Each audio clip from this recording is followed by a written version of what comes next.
بسم اللہ الرحمن الرحیم۔ قیامت سے پہلے کی نشانیاں یہ ہیں کہ نبی کریم صلی اللہ علیہ وآلہ وسلم نے فرمایا، قیامت اس وقت تک قائم نہ ہوگی جب تک یہ نشانیاں پوری نہ ہو جائیں۔ زلزلے کثرت سے ہوں گے، مرد کم عورتیں زیادہ ہو جائیں گی، علم اٹھا لیا جائے گا اور جہل قائم ہو جائے گا، فتنہ و فساد ظاہر ہوگا، مال بہت زیادہ ہو جائے گا، شراب نوشی کثرت سے ہونے لگے گی، قتل کی کثرت ہوگی، زنا اعلانیہ ہونے لگے گا، زمانہ ایک دوسرے کے قریب ہوگا۔ رسول اللہ صلی اللہ علیہ وآلہ وسلم نے فرمایا، قیامت کی نشانیاں دیکھ کر ایمان لانا سود مند نہ ہوگا۔ قیامت کے قائم ہونے سے پہلے سورج ضرور مغرب سے طلوع ہوگا۔ جب سورج مغرب سے طلوع ہوگا تو لوگ اس نشانی کی وجہ سے سب کے سب ایمان لائیں گے، لیکن اس وقت ان لوگوں کا ایمان لانا بے سود ہوگا۔ خانہ کعبہ اللہ کا گھر ہے اور اس کی حفاظت کی ذمہ داری بھی خود اللہ تعالیٰ نے لی ہے، لیکن قیامت کی نشانیوں میں سے ایک نشانی ہے کہ ایک شخص خانہ کعبہ کو گرائے گا۔ ناظرین، اس واقعے کی تفصیل سے پہلے آپ کو بتاتے چلیں کہ جب یمن کے بادشاہ ابرہہ نے خانہ کعبہ کو گرانے کی کوشش کی تھی تو اس کا کیا حشر ہوا تھا۔ حضور اکرم صلی اللہ تعالیٰ علیہ وآلہ وسلم کی پیدائش سے صرف 55 دن پہلے یمن کا بادشاہ ابرہہ ہاتھیوں کی فوج لے کر کعبہ ڈھانے کے لیے مکے پر حملہ آور ہوا تھا۔ اس کا سبب یہ تھا کہ ابرہہ نے یمن کے دارالسلطنت صنعا میں ایک بہت ہی شاندار عالی شان گرجا گھر بنایا اور یہ کوشش کرنے لگا کہ عرب کے لوگ بجائے خانہ کعبہ کے یمن آ کر اس گرجا گھر کا حج کیا کریں۔ جب مکے والوں کو یہ معلوم ہوا تو قبیلہ کنانہ کا ایک شخص غیظ و غضب میں جل بھن کر یمن گیا اور وہاں کے گرجا گھر میں پاخانہ کر کے اس کو نجاست سے لت پت کر دیا۔ جب ابرہہ نے یہ واقعہ سنا تو وہ طیش میں آپے سے باہر ہو گیا اور خانہ کعبہ کو ڈھانے کے لیے ہاتھیوں کی فوج لے کر مکے پر حملہ کر دیا، اور اس کی فوج کے اگلے دستے نے مکے والوں کے تمام اونٹوں اور دوسرے مویشیوں کو چھین لیا۔ اس میں 200 یا 400 اونٹ عبد المطلب کے بھی تھے۔ حضرت عبد المطلب کو اس واقعے سے بڑا رنج پہنچا، چنانچہ آپ اس معاملے میں گفتگو کرنے کے لیے اس کے لشکر میں تشریف لے گئے۔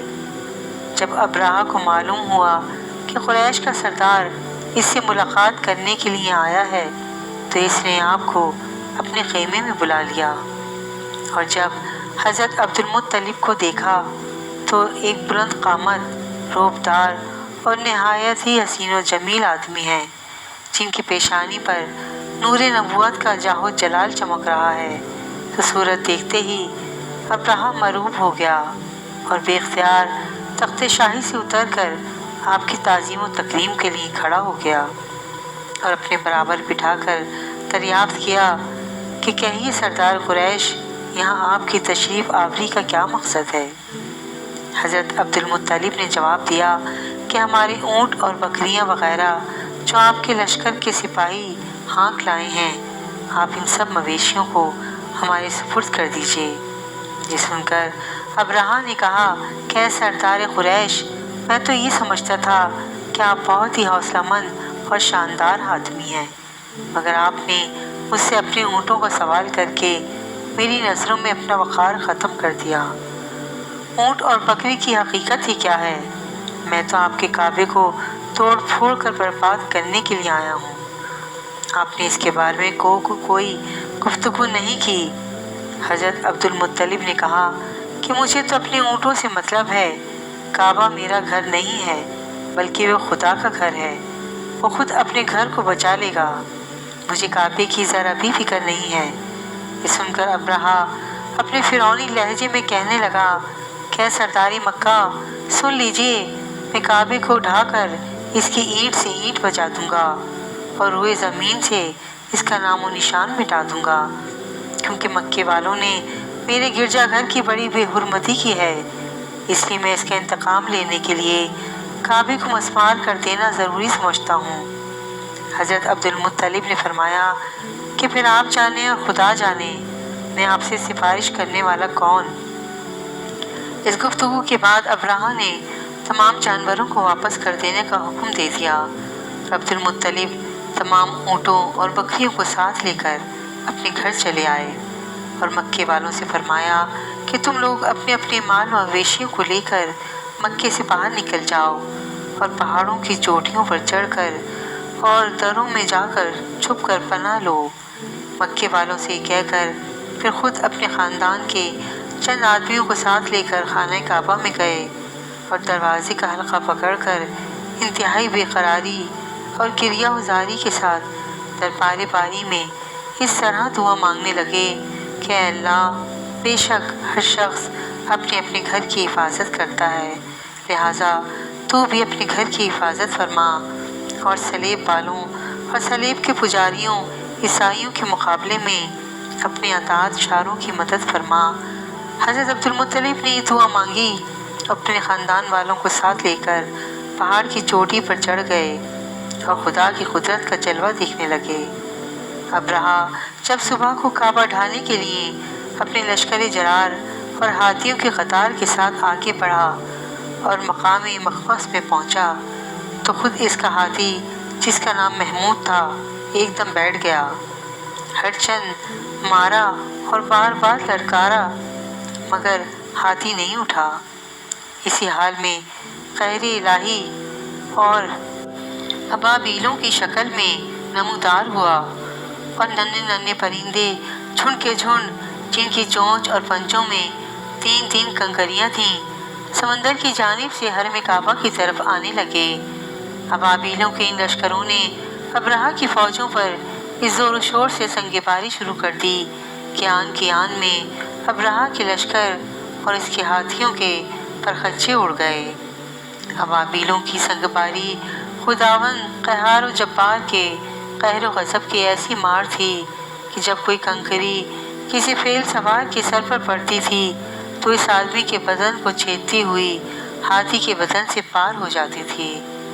ابرہہ کی فوج کا ایک آدمی بھی زندہ نہیں بچا اور سب کے سب ابرہہ اور اس کے ہاتھیوں سمیت اس طرح ہلاک و برباد ہو گئے کہ ان کے جسموں کی بوٹیاں ٹکڑے ٹکڑے ہو کر زمین پر بکھر گئیں۔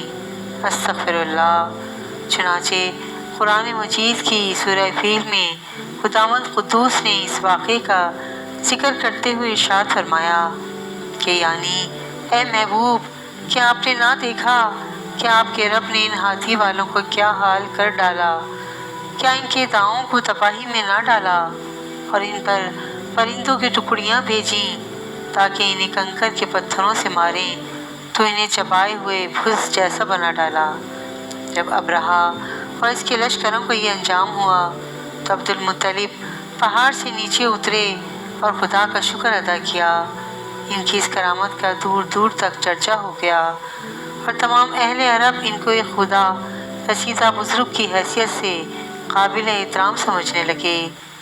تو ناظرین، اب آپ کو اس واقعے کے بارے میں بتاتے ہیں جو قیامت کے نزدیک پیش آئے گا اور جس کے بارے میں حضرت محمد مصطفیٰ صلی اللہ علیہ وآلہ وسلم نے فرمایا تھا کہ اللہ پاک کا آپ صلی اللہ علیہ وآلہ وسلم پر خاص کرم یہ ہے کہ آپ صلی اللہ علیہ وآلہ وسلم کو اللہ پاک نے تمام علوم عطا فرمائے جن کا تصور ہمارا انسانی ذہن کبھی نہیں کر سکتا۔ جو بات ہمارے نبی صلی اللہ علیہ وآلہ وسلم نے فرما دی وہ پوری ہو کر رہے گی۔ اللہ پاک ارشاد فرماتے ہیں اور وہ کوئی بات اپنی خواہش سے نہیں کرتے، وہ تو نہیں مگر وہی جو انہیں کی جاتی ہے۔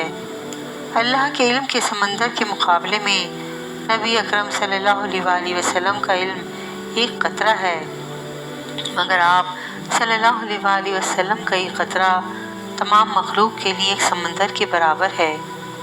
یہ بات سچ ہے کہ ہم آپ صلی اللہ علیہ وآلہ وسلم کے علم کے بارے میں اندازہ نہیں لگا سکتے۔ اللہ کی ذات تو بہت ہی وسیع ہے، ہم اس کا اندازہ کس طرح لگائیں گے؟ آپ صلی اللہ علیہ وسلم نے اپنے سے پہلے گزرے ہوئے انبیاء کرام اور ان کی امتوں کے ساتھ ساتھ آنے والے وقتوں کے بارے میں بھی اپنی امت کو آگاہ کر دیا تھا۔ محدثین اور مفسرین کا کہنا ہے کہ جب قیامت قریب آنے والی ہوگی تو خانہ کعبہ کو گرائے جانے کا واقعہ پیش آئے گا۔ جن لوگوں کو اس کے بارے میں علم ہے ان کو اس بارے میں حدیث مبارکہ کی روشنی میں بتاتے ہیں کہ خانہ کعبہ اللہ پاک کی نشانیوں میں سے ایک عظیم الشان نشانی ہے۔ جب تک کعبہ قائم ہے اس وقت تک دنیا بھی قائم و دائم رہے گی۔ جب خانہ کعبہ کو گرایا جائے گا تب قیامت رونما ہوگی۔ جب قیامت قریب آئے گی ایک بدبخت حبشی خانہ کعبے کو گرا دے گا، پھر قیامت آئے گی۔ اس کمینے حبشی کے بارے میں آپ صلی اللہ علیہ وسلم نے ارشاد فرمایا، اس حبشی کی شکل و صورت ایسی ہوگی کہ وہ چھوٹی پنڈلیوں والا حبشی خانہ کعبہ کو گرائے گا، جبکہ بخاری شریف میں لکھا ہے کہ رسول اللہ صلی اللہ علیہ وسلم نے فرمایا، گویا میں اس حبشی کو دیکھ رہا ہوں، وہ کالا اور چوڑی ٹانگوں والا ہے، کعبے کے پتھر اور اینٹوں کو اکھاڑ اکھاڑ کر پھینک رہا ہے۔ بخاری شریف میں ہے کہ قرب قیامت کے وقت حضرت عیسیٰ علیہ السلام کے پردہ کرنے کے بعد جب لوگوں کے سینوں سے قرآن پاک اللہ اٹھا لے گا تو اس کے بعد وہ بدبخت حبشی خانہ کعبہ کو گرائے گا۔ اس حدیث میں یہ ہے کہ لفظ کا استعمال ہوا ہے، وہ حبشی مردود جو قیامت کے قریب خانہ کعبہ کو اٹھائے گا وہ ایسی شکل کا ہوگا کہ دوسری روایت میں ہے کہ اس کی آنکھیں نیلی، ناک پھیلی ہوئی ہوگی اور پیٹ بڑا ہوگا۔ اس کے ساتھ اور لوگ ہوں گے، وہ کعبے کا ایک ایک پتھر اکھاڑ ڈالیں گے اور سمندر میں لے جا کر پھینک دیں گے۔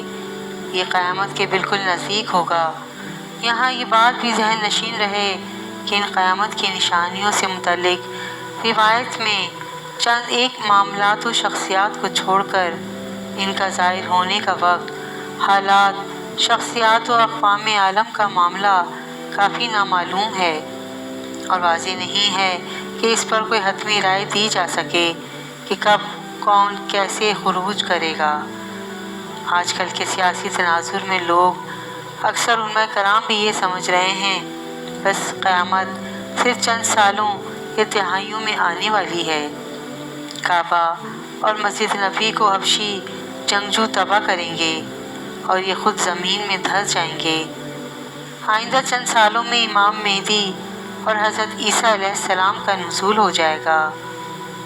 برمودا ٹرائی اینگل سے دجال نمودار ہوگا اور فتنہ پھیلائے گا۔ یہودیوں، عیسائیوں اور مسلمانوں کی آپس میں جنگ ہوگی جو بس چند دن کی دوری پر ہے۔